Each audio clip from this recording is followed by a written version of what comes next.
Le projet que vous voyez actuellement, c'est le projet Mission Allemagne 2014, qui est un projet de mobilité internationale, donc où 7 étudiants vont partir en mission en avril 2014, donc précisément du 22 avril au 2 mai. Et c'est une mission qui consiste à visiter des entreprises et aussi de visiter quelques universités avec lesquelles l'ETS développe ou souhaite développer des partenariats.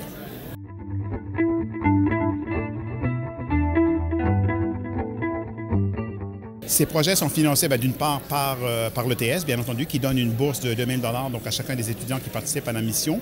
Et le financement est complété par des commanditaires, dont le principal commanditaire, donc cette année, comme c'était le cas l'an passé, est Atlas Copco, donc qui est une multinationale suédoise.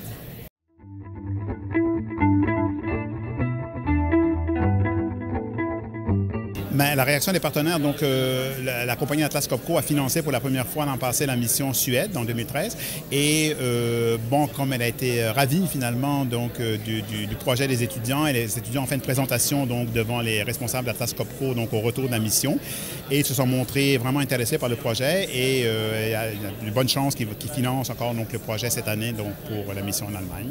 Et les étudiants aussi donc sont ravis par c'est la 3e mission cette année puisqu'on a fait la Suède en 2013 et le Danemark en 2012.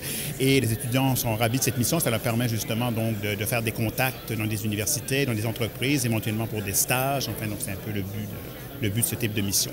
Voilà.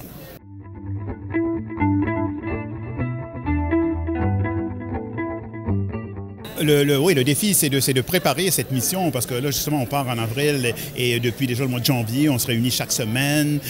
Faut faire évidemment des contacts. Bon, avec ma collègue Annick Corbeil, donc du BREP, bon, faut organiser toute la logistique, bien entendu, prendre des rendez-vous avec les entreprises qu'on va visiter, les contacts avec les universités. Ça, c'est surtout la partie dont ma collègue s'occupe plus particulièrement.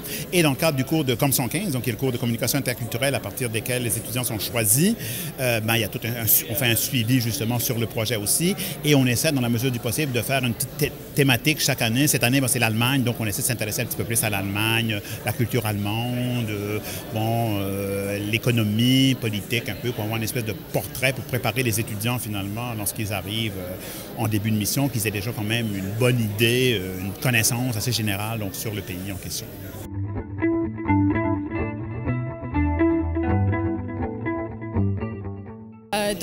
Comme vous savez, je suis responsable de la mobilité internationale des étudiants de l'ETS et on se rend compte que la mobilité internationale n'est pas possible pour tous les étudiants pour toutes sortes de raisons, des contraintes personnelles, des stages, du travail, des contraintes financières aussi.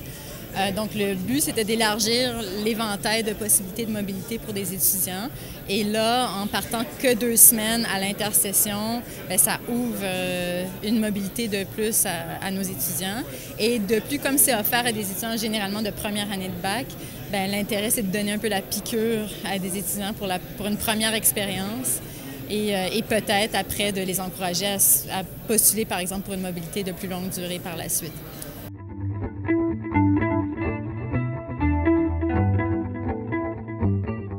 Un étudiant curieux, c'est à peu près tous ceux que je vois, c'est des étudiants curieux.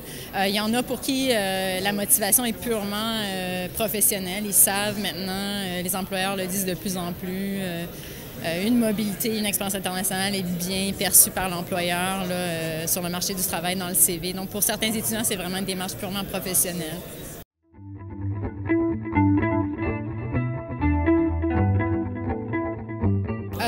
Mais de plus en plus, là, pour tous les étudiants qui partent en mobilité, il y a une séance pré-départ qui a un volet de communication interculturelle pour les aider à se préparer à ce qu'ils s'apprêtent à vivre en Inde, en Allemagne, n'importe où finalement.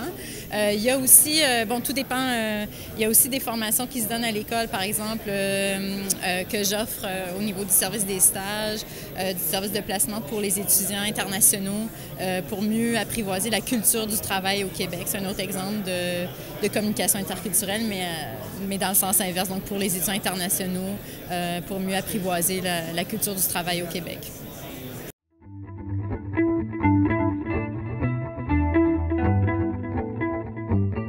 Bon, le processus de sélection pour la mission dans le cadre du cours Com115, on demande aux étudiants de préparer un pecha kucha. Savez-vous ce que c'est un pecha kucha? Présentation de 6 minutes 40 secondes, 20 acétates. Et puis, ils doivent faire un pitch vraiment sur l'innovation dans le pays où on va. Donc, cette année, en Allemagne, ça ressemble à quoi l'innovation en Allemagne? 6 minutes 40 secondes. Et c'est suivi ensuite d'une entrevue plus classique en français, en anglais aussi. Pour la mobilité classique, il y a des entrevues de sélection maintenant. C'est une entrevue assez classique, mais où on cherche à comprendre les motivations de l'étudiant, sa maturité aussi, ce qui est prêt à partir seul à l'autre bout du monde, et puis en quoi est-ce que sa mobilité s'inscrit dans un parcours académique, dans un parcours professionnel qui est réfléchi. Voilà. Et puis après, il y a d'autres critères là, purement académiques, le nombre de crédits obtenus, aussi les concordances de cours, donc qu'est-ce que l'étudiant, les cours qu'il a choisis dans l'établissement partenaire, à Bruxelles, par exemple, est-ce que ce sont des cours qui concordent aux cours qui suivent à l'ETS au même moment et qui sont reconnus par son département à l'ETS?